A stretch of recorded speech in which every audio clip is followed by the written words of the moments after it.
You know what I realized this morning? Or really this afternoon as the recording this video.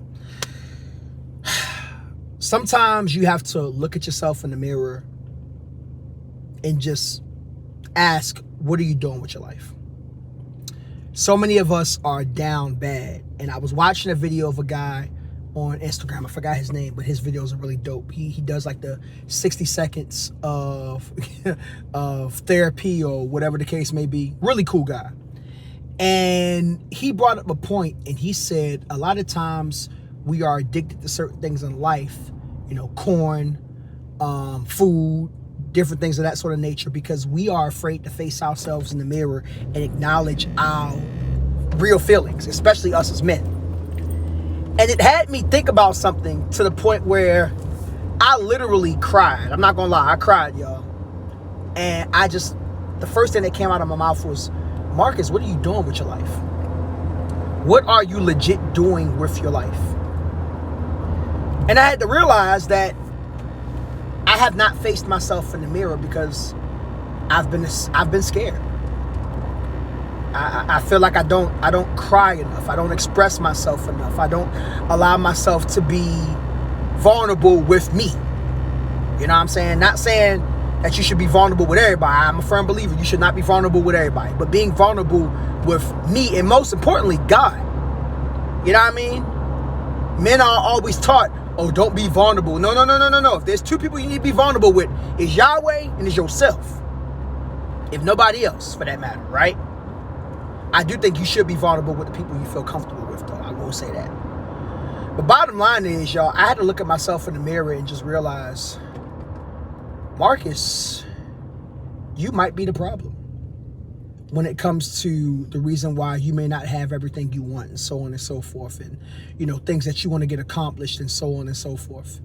So then the question at hand is, what do you do about it?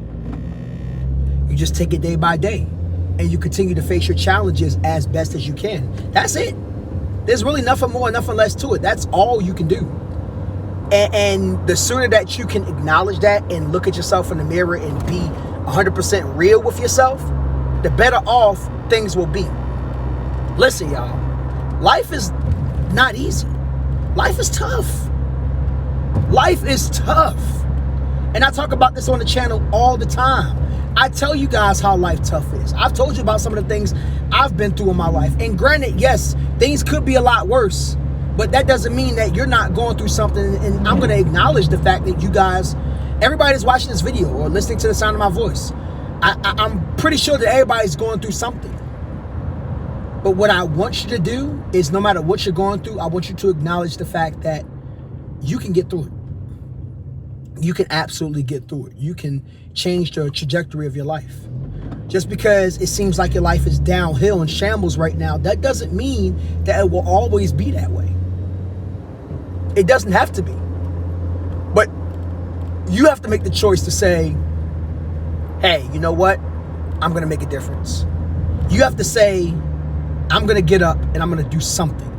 And sometimes that doing something could be so simple. Maybe just clean your room. Maybe put your clothes away. Maybe just make a plan for tomorrow in your phone or write it down. Get one task done that you've been putting off for so long. I ain't going to hold you. When I do little things like that, it may seem like little things, but those are big victories, y'all. So I challenge you, for those of you who are watching this video, look at yourself in the mirror. Look at yourself in the mirror and see what is going on. And determine for yourself how you can get better. Because you don't have to stay stuck where you're at. But that choice is totally up to you. Marcus Frazier from Teachable Tuesdays here to motivate you, encourage you, inspire you to be a better you. Love you guys. Hope you have a good one. Peace.